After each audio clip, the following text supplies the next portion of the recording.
first tournament of Counter-Strike 2 without partner leagues in 2025 kicks off with the Blast Bounty starting tomorrow. I'm Astronaut CS, let's talk about it. I'm going to be splitting this video into 4 sections. The first is going to be explaining the format of the tournament. The second will be looking at all the matchups and the bounties of the teams. The third will be looking at the most interesting matchups and the storylines within them. And the fourth and final will be about seeing our first look at Train in Pro Play and how some of the top teams will have to go about their business in the map vetoes. Before we break this all down, if you want more Tier 1 tournament preview content, then let me know by hitting the like and subscribing. So let's take a look at the format. The first week of games will be until the quarterfinals. Then the week after, the remaining 8 teams will play and the winner will be crowned. So the way it works is there are 32 teams invited from the new Valve Global Ranking charts, and the teams ranked 1 to 16 are placed with a bounty on their head, which is split from the prize pool. Then the teams ranked from 17 to 32 take turns to choose their opponents, starting with the 17th seed, choosing the teams from the top 16 who have all the bounties placed on them. In this case, Big, due to the Mongols dropping out, will be the 17th ranked seed, so they had the first choice and thus chose to play Saw as their first game. Then, if the underdog team that has no bounty on their head wins the first matchup, they take the bounty from the opponent and their seed. Half of the bounty is then banked, and the other half is now on their heads as bounty. Then, after all first round games have been played, leaving us with 16 teams left, the new seeds are put into place. Then the seeds 9 to 16 will then choose their opponents for the round of 16 matchups. After the round 16 matchups are all played, then we go into the final 8, which is where the banked winnings then come into place. It's kind of like Mario Party, where you can only challenge up to however much team with the lower amount of banked money has, and both teams have to accept the challenge and the amount of money on the line. This bit is a bit more confusing compared to the earlier stage, but I think once we get to it, it'll make a lot more sense in practice than it does on paper. And I'll link below in the description a little video that Blast made, so if you need any extra explanation, you can head over there. Finally, when looking at the format, all matches are best of 3 apart from the final, which is a best of 5. Okay, let's take a look at the matchups for the opening round, and I'll be going by when they are being played rather than seed by seed. On day 1, the first match will be FlyQuest versus MIBR. Due to the Mongols dropping out of the tournament, FlyQuest got promoted into the top 16 and thus hold the 16th seed, so now have a 15k bounty thrust upon them, which could be unfair to some, but that's just how it goes. In theory, this should be a close matchup. It'll be the first game for FlyQuest with Regali, so MIBR have potential to claim a bounty if things haven't started well for the Aussies and the Romanian. The second matchup of the day is 3D Max versus Heroic, where we'll see the first official for the new Heroic lineup, so 3D Max could have difficulty as they maybe won't be able to study their opponents to the level they may have wanted to, so we could see a close matchup here too. 3D Max are the 12th seed and have the 20k bounty, so there is a potential that Heroic are able to cause an upset against this French roster. The third matchup is Liquid versus 9 Pandas. We're going to get to see this new iteration of Team Liquid with Nerds, and with their 30k bounty, I'm sure 9 Pandas will be trying to find the solutions to take them down. And with 9 Pandas new roster too, you could potentially see some difficulties be presented for Team Liquid if the Pandas show up. Then the major champions, Team Spirit, round off the day as the final matchup as they play against Fnatic, the 31st seed. Spirit should be breezing through, you think, but with the $60,000 bounty, this new Fnatic roster surely will try to take the scalp off the reigning major champions. The second day will see Astralis, the number 15 seed, take on Wildcard. A 15k bounty on their head, and some real upset potential you'd ought to think considering the performance shown by Wildcard in the past major, so Astralis' struggles could continue into the first tournament of 2025. Then the next matchup is Saw against Big, as Big looked to claim the $20,000 bounty on Saw's head. Big had the first pick and chose Saw, so you'd think they'd have an idea and a proper game plan of how they want to take on this Saw lineup. Also, there'll be refreshed rosters for both sides in this fight between the Portuguese and the Germans.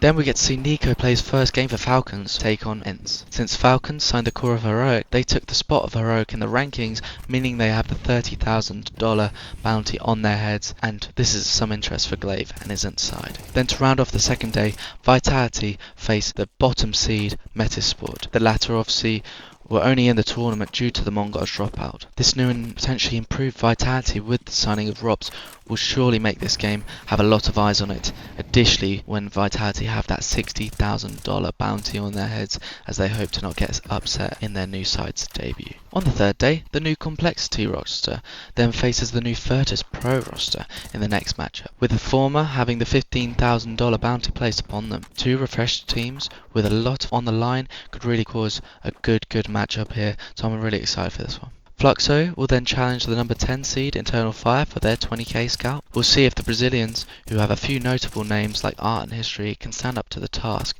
against the new and updated roster of Eternal Fire. FaZe then takes on M80, where we'll see a Liege play his first official in this legendary roster of FaZe against an M80 that does have a stand-in Quito. There's good potential for this matchup, there being a mix of NA versus NA and EU versus EU within both rosters. Finally, to round out the third day, the first female team to play in a Tier 1 tournament in CS2 take on the Juggernauts.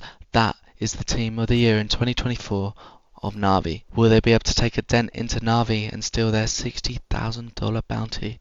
Let's wait and see. So, for the final day of round 1 matchups, we have Gamer Legion challenging Pain for the $15,000. Both teams have made roster changes in between the seasons, so this should allow us to see how these teams look on the server, and could be a battle that will go under the radar for a lot of people. Furia then take on the Russian team of Nemiga, and will be hoping to retain their $20,000 bounty. Will we see what Nemiga are truly made of, unlike in the major, or will Furia rip their way through this lineup? The renovated Bet Boom then takes on the team that everyone thought were going to be pulled apart, Mouse. If Boomich manages to get his new pieces to work well, this is a matchup that could see the underdogs take the bounty of 30k on the heads of the Mouse lineup. Then the final matchup in the first round is G2 without Nico being challenged by Bait. We'll see Heavy God's first official under the new flag. Will they be able to find success without their rock? Or will we see this young fragging side of Bait take down the Giants and take the $60,000 bounty?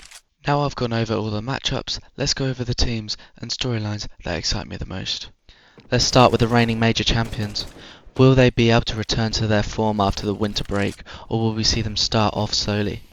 I think that if they hadn't won the major just gone, they probably would have made to look some roster changes, the obvious move being Kyosuke to replace Magix, but due to Magic's form during the major playoffs, he probably brought himself more time on this roster. So I think the early tournaments could be indicative of how we see this team look going forward and towards the Austin Major in June. Plus, they have Fnatic challenging them, whose new IGL Fear did lead his previous side Passion UA in the major group stage to an upset win over the Spirit lineup, so we'll have to see if they are able to recreate that success. Then, obviously, there are the Tier 1 teams that have all made roster changes. You've got Falcons, G2, Vitality, FaZe and Liquid. It should be enthralling to watch them all to see how their opening tournament in the new year goes for them. It could also be a potentially difficult tournament to come into, as all these teams will have to make tweaks within their systems, so we probably won't see their full capabilities of all the rosters in this tournament. I won't be too shocked if we see any of these rosters get upset in the first 2 rounds, especially when the opposition sides are choosing to face them,